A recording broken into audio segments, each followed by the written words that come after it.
नमस्कार दोस्तों, स्वागत है आपका मेरे चैनल कॉमिक्स लाइफ में।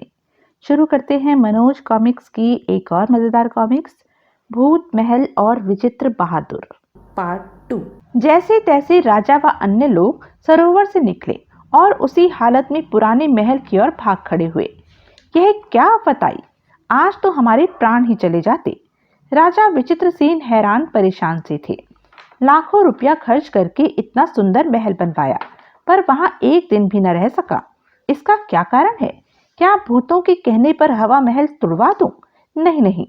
उधर विजयनगर में भाई मजा आ गया। तांत्रिक काल भैरव, तुम्हारी भूतों की टोली ने तो रंग जमा दिया। अब कुछ राजकुमारी पुष्पवल्ली के बारे में भी करो। बस महाराज, मैं कल ही पुष्पवल्ली के पास जाकर उसे चिड़िया बनाऊंगा। जो कुछ भी करो होशियारी से करना। आप बेफिक्र रहे महाराज। अगले दिन तांत्रिक काल भैरव स्त्री का रूप बनाकर राजकुमारी पुष्पवल्ली के उद्यान में जा पहुंचा। आहा, राजकुमारी पुष्पवल्ली अपनी दासियों के साथ आ रही है। राजकुमारी के पास आने पर यह जादुई कील उसके सिर में घोंप दूंगा। उसके बाद राजकुमारी चिड़िया बन जाएगी। राजकुमारी के पास आने पर, राजकुमारी जी, अगर आप आज्ञा दें तो मैं यह फूल आपके बालों में लगा दूं? हाँ हाँ, क्यों नहीं, फूल बड़ा ही खूबसूरत है। काल भैरव ने फूल के साथ साथ मंत्र पड़ी हुई कील को भी राजकुमारी के सिर में घोंप दिया। कील घोंपते ही राजकुमारी चिड़िया बन गई। काल भैरव भी वहां से अदृश्य हो गया।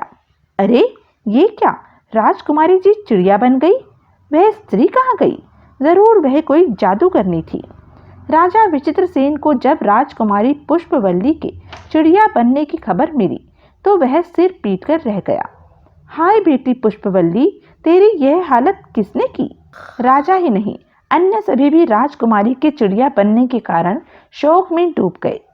एक दिन जब राजा विचित्रसेन इसी सोच में डूबा दरबार में बैठा था तो एक तांत्रिक वहां आया।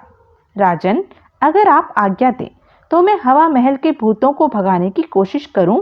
भूतों को भगाकर मैं राजकुमारी पुष्पवल्ली को भी देखूंगा। जैसी तुम्हारी मर्जी, हमें तुम शीघ्र ही इन भूतों से मुक्ति दिलाओ। लगता है राजकुमारी को चिड़िया भी इन्हीं भूतों ने बनाया है। तांत्रिक संध्या को हवा महल में पहुंचा और उसने एक कक्ष में डेरा जमा दिया। मैं देखूंगा आज इन भूतों को। रात होने पर, तो तुम हमें वश में करने आए हो? हाँ, मैं तुम सभी दुष्टों को यहाँ से भगा कर छोड़ूंगा। अच्छा। तभी अचानक एक भूत ने लपक कर उसकी गर्दन पकड़ ली। बड़ा आया हमें भगाने वाला, दबा दो इसका गला। और भूत ने तांत्रिक का गला घोंटकर उसे मार डाला। राजा विचित्रसेन के पास तांत्रिक की मृत्यु का समाचार पहुंचा तो लगता है हम पर बुरे ग्रहों की छाया घिर आई है। अब हम क्या करें? इसके बाद बड़े बड़े पंडित आए, ज्योतिषी आए, मुल्ला मौलवी आए, पर कोई भी भूतों की टोली को हवा महल से न भगा सका। एक दिन, राजन, हम हवा महल में जाकर तंत्र मंत्र की शक्ति के द्वारा भूतों की टोली को भगा देंगे। अगर तुम लोग भूतों की टोली को भगा दोगे तो हम तुम्हें इनाम देंगे। जाओ और भूतों को भगाओ। चारों पंडित हवा महल में पहुंचे। मंत्री चतुरसेन भी उनके साथ थे। मंत्री जी, हम महल के चारों ओर मंत्रित की हुई कीलें गाड़ देते हैं और उसके बाद पूजा पाठ करेंगे। ठीक है, आप अपना कार्य कीजिए। पंडितों ने अपना कार्य पूरा कर दिया। मंत्री जी, अब यहाँ भूत तो भूत, स्वयं भूतनाथ भी आने की हिम्मत न करेंगे। आप राजा साहब से कहिए कि अब वह निडर होकर महल में आकर रहें। अभी मैं राज परिवार को यहाँ लाने की जोखिम नहीं उठा सकता। पहले 2-4 दिन तुम ही लोग यहाँ रहकर बताओ कि सब ठीक ठाक है, तब हम राजा को यहाँ रहने के लिए कहेंगे। ठीक है मंत्री जी, हम यहाँ 5 दिन रहेंगे। मंत्री चतुरसेन चारों पंडितों को हवा महल में छोड़कर वापस चले गए। रात घिर आई थी। भाई राम दुलारे, हमें तो भूख लगी है। भोजन की क्या चिंता है हनुमान प्रसाद, यहाँ तो पूरा भंडार भरा हुआ है। तो चलो भाई, पेट पूजा करें। चलो।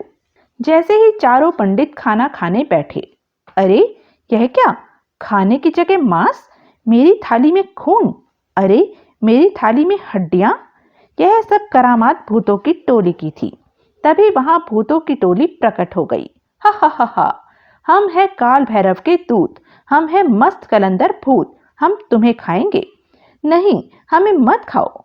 ओह, हमारी पूजा का कोई असर नहीं हुआ तो तुम हमें भगाने आए हो, छछूंदर की औलाद। हम अभी बताते हैं कि भूतों को कैसे भगाया जाता है। जल तू जलाल तू, आई बला को टाल तू। तभी एक भूत ने एक पंडित की ओर हाथ बढ़ाया तो वह पंडित हवा में लटक गया। अरे, यह क्या हुआ? बचाओ! अरे, मुझे नीचे उतारो। तुम यूं ही लटके रहो, जरा पता तो चले कि भूत कैसे होते हैं। और कुछ ही देर बाद हवा में झूलता पंडित धड़ाम से नीचे आ गिरा। बाकी भूतों ने तीनों पंडितों को उल्टा कर दिया। भूतों, हमें माफ कर दो, अब हम कभी तुम्हें भगाने की कोशिश नहीं करेंगे। तो जाओ, जाकर राजा से कहो हवा महल को तुड़वा दे। जाओ, तुम पर तरस खाकर तुम्हें जिंदा छोड़े दे रहे हैं। जाओ, भाग जाओ यहाँ से। जय हनुमान ज्ञान गुण सागर, जय कपीस तिहु लोक उजागर। हाय, मेरी तो एक हाथ की हड्डी टूट गई। चारों पंडित डरते कांपते वहां से भाग चले। उफ, मरते मरते बचे। किस बुरी घड़ी में यहाँ आए थे। मेरा तो दिल अभी तक काबू में नहीं है। हाय, मेरी तो हाथ की हड्डी टूट गई। जान बची तो लाखों पाए। आज हमारी पंडिताई हार गई। चारों पंडित हाँफते हुए राजा विचित्रसेन के दरबार में पहुंचे। महाराज, हमें माफ कर दो, हम भूतों को नहीं भगा पाए। उल्टा भूतों ने हमें हवा महल से भगा दिया। देखिए महाराज, भूतों ने हमारी क्या हालत बना दी है। समस्या का कोई भी हल न निकलता देख राजा विचित्रसेन चिंतित हो उठे। क्या किया जाए? हवा महल को तुड़वाऊं तो कैसे? बड़ी बदनामी होगी। उधर राजकुमारी पुष्पवल्ली भी चिड़िया बन गई है। क्या करूं, कुछ समझ में नहीं आ रहा है। कोई उपाय न देख राजा विचित्रसेन ने मंत्री को आदेश दिया। मंत्री जी, तुम देश भर में ढिंडोरा पिटवा दो कि जो व्यक्ति हवा महल से भूतों को निकाल देगा उसे 50,000 स्वर्ण मुद्राएं दी जाएंगी, और जो पुष्पवल्ली को चिड़िया के रूप से छुटकारा दिलाएगा उसके साथ पुष्पवल्ली का विवाह कर दिया जाएगा। जैसी आपकी आज्ञा राजन। जल्दी ही। भाइयों, हवा महल से भूत भगाओ और 50,000 स्वर्ण मुद्राएं पाओ। राजकुमारी को चिड़िया की योनि से छुटकारा दिलाओ और राजकुमारी से विवाह करो। उसी भीड़ में राजवीर नाम का एक युवक भी खड़ा था। क्यों ना मैं हवा महल में जाकर भूतों को भगाने की कोशिश करूं। राजवीर बहुत ही निर्धन था। वह बेरोजगार था। घर में एक बूढ़ी माँ थी। या तो मैं भूतों को महल से निकाल ही दूंगा या फिर भूत ही मुझे मार डालेंगे। कोशिश करने में क्या हर्ज है। यह सोचता हुआ राजवीर अपनी झोपड़ी में पहुंचा। बेटे, आज 3 दिन हो गए, कुछ भी नहीं खाया, अब और भूखा नहीं रहा जाता। माँ, तू फिक्र मत कर, मैं आज ही काम पर जा रहा हूँ। माँ, अगर मैं लौटकर ना आऊं तो राजा विचित्रसेन के यहाँ जाकर पूछ लेना कि तुम्हारा बेटा राजवीर कहाँ गया है। तुम्हें वहां से पता चल जाएगा। अच्छा बेटा। माँ समझ नहीं सकी कि राजवीर काम पर नहीं, मौत के मुंह में जा रहा है। माँ, मुझे आशीर्वाद दे कि मैं अपने कार्य में सफल होकर लौटूं। मेरा आशीर्वाद तेरे साथ है बेटा। माँ की आज्ञा ले राजवीर राजा विचित्रसेन के दरबार में पहुंचा। महाराज, मैं आपको प्रणाम करता हूँ। कहो नौजवान, कैसे आए? महाराज, मुझे पता चला है कि आप हवा महल व राजकुमारी पुष्पवल्ली की ओर से परेशान हैं। हाँ, लेकिन तुम इसमें क्या कर सकते हो? तुम तो अभी बच्चे हो, क्यों बेमौत भूतों के हाथों मरते हो? जाओ और इस विचार को मन से निकाल दो। राजन, मैं भी कोशिश करके देखना चाहता हूँ, अगर आप आज्ञा दे दें तो। तुम लड़ोगे भूतों से? तुम करोगे राजकुमारी को ठीक? बड़े बड़े पंडित, मौलवी, ओझे, सयाने तक हार मानकर चले गए। तुम क्यों अपनी जान देने आए हो? राजन, वे लोग मंत्रों से लड़े, मैं बुद्धि से लड़ूंगा। आप सिर्फ आज्ञा दे दीजिए। मुझे तुम्हारे ऊपर तरस आ रहा है नौजवान, लेकिन तुम्हारी जिद व हौसले को देखकर हम इजाजत देते हैं। राजा की आज्ञा पर राजवीर ने एक कलमदान, एक हिसाब लिखने का बही खाता, एक टाट की पोरी और एक पैना चाकू लिया और हवा महल के द्वार पर जा पहुंचा। फाटक खोलो, मैं भूतों से लड़ने आया हूँ। जा जा, बित्ता भर का लड़का भूतों की टोली से लड़ेगा। अगर तुम फाटक नहीं खोलोगे तो मैं महाराज विचित्रसेन से तुम्हारी शिकायत करूंगा। हमें क्या, जब तुम खुद ही मौत के मुंह में जाना चाहते हो तो जाओ। कहकर पहरेदार ने झुंझलाकर फाटक खोल दिया। जाओ, जाकर मरना ही चाहते हो तो मरो। अगर तुम जिंदा रहे तो कल सुबह मुलाकात होगी। उधर राजा विजय सिंह अपने महल में मनी मन खुश हो रहा था। हवा महल तो अब टूट ही जाएगा। उसके बाद राजकुमारी पुष्पवल्ली के सिर में से कील निकालकर मैं राजा विचित्रसेन से राजकुमारी का हाथ मांग लूंगा। पहले सभी लोगों को यत्न कर लेने दो, मैं बाद में जाऊंगा। इधर राजवीर हवा महल में प्रविष्ट होने के बाद सोच रहा था, राजा ने महल तो सचमुच ही शानदार बनवाया है, पर भूतों ने सब सत्यानाश कर दिया। मैं देखूंगा इन भूतों की टोली को आज। दिन भर राजवीर महल में अकेला घूमता रहा, क्योंकि दिन में भूतों की टोली छिप जाती थी। इसलिए दिन में राजवीर बेरोक टोक महल में घूमता रहा। रात होते ही भूतों की टोली उस कक्ष में आ धमकी जिसमें राजवीर था। भूतों को देखते ही राजवीर गरज कर बोला, ठहरो मूर्खो, शिवजी महाराज को पता चल गया है कि तुम यहाँ उत्पात मचा रहे हो। क्या तुम नहीं जानते कि शिवजी महाराज के भूतों की टोली कितनी विशाल है? तुम तो उनके सामने कुछ भी नहीं। शिवजी महाराज? भगवान शिव? मैं सीधा कैलाश पर्वत से आ रहा हूँ और यहाँ तुम सबकी खबर लेने के लिए ही आया हूँ। शिवजी महाराज ने मुझे यहाँ भेजा है। यह सुनकर भूतों की टोली में सन्नाटा छा गया। उन्हें सन्नाटे में आया देख राजवीर और जोर से गरज उठा, मैं शिवजी जी के हुक्म से यहाँ आया हूँ। जितने भी भूत इस महल में हैं, वे सब अपना अपना नाम मेरे पास बही खाते में लिखवाएं, वरना शिवजी महाराज अपना तीसरा नेत्र खोलकर तुम्हें भस्म कर देंगे। सभी भूत यह सुनकर एक दूसरे का मुंह देखने लगे। वास्तव में सारे भूत शिवजी का नाम सुनकर डर गए थे। जो मेरे पास आकर अपना नाम नहीं लिखवाएगा उसे घोर सजा दी जाएगी। बम बम भोले। अब तो भूतों की टोली की घिग्गी बंद गई। सबसे पहले टोली का मुखिया कांपता हुआ नाम लिखवाने आया। मेरा नाम मुछंदर सिंह है, मैं इस टोली का मुखिया हूँ। अच्छा, तो तुम हो इस टोली के मुखिया? राजवीर ने उसका नाम बही खाते में लिख लिया और पैना चाकू उठाकर कहा, नाम तो लिख लिया, बस अब तुम्हारी नाक काटनी बाकी है मुछंदर सिंह। नहीं नहीं, आप मेरी नाक मत काटो, मैं नकटा हो जाऊंगा। शिवजी महाराज की आज्ञा से तुम्हें सजा तो अवश्य ही दी जाएगी, चाहे नाक कटवाओ या आग में जलो। ठीक है, आप मेरी नाक काट लीजिए, पर मुझे जलाओ मत। बस तो ठीक है, तुम सभी नाम लिखवाओ, फिर नाक कटवाओ। उसके बाद यह महल छोड़कर जहां से आए हो वापस वहीं चले जाओ। और अगर कभी वापस लौटकर इधर आए तो इन्हीं कटी हुई नाकों से हवन करके तुम्हें जलाया जाएगा। नहीं नहीं, हम अब यहाँ कभी वापस नहीं आएंगे, आप विश्वास रखिए। भूतों की टोली राजवीर की बातें सुनकर बहुत डर गई थी, इसलिए सभी भूत राजवीर के पास आ आकर अपना नाम लिखवाते, नाक कटवाते और वहां से मुंह छिपाकर भाग जाते। जब अंतिम भूत रह गया तो अंत में तुम यह और बता दो कि किसके इशारे पर तुमने यहाँ धमाचौकड़ी मचाई थी। हमें विजयनगर के तांत्रिक काल भैरव ने यहाँ भेजा है। काल भैरव ने ऐसा विजय सिंह के कहने पर किया है। विजय सिंह नहीं चाहते कि यह हवा महल रहे। यह सुनकर राजवीर आश्चर्यचकित रह गया। भूत ने आगे बताया, राजकुमारी पुष्पवल्ली के सिर में तांत्रिक काल भैरव ने मंत्रित की हुई कील खोप रखी है। उस कील को निकालते ही राजकुमारी पुष्पवल्ली अपनी सही अवस्था में आ जाएगी। अच्छा, तो यह कारस्तानी भी काल भैरव की थी? हाँ, ठीक है, अब तुम भी अपनी नाक कटवाओ और यहाँ से दफा हो जाओ। याद रखना, भूलकर भी अब इधर का रुख न करना। कहकर राजवीर ने अंतिम भूत की नाक भी काट ली।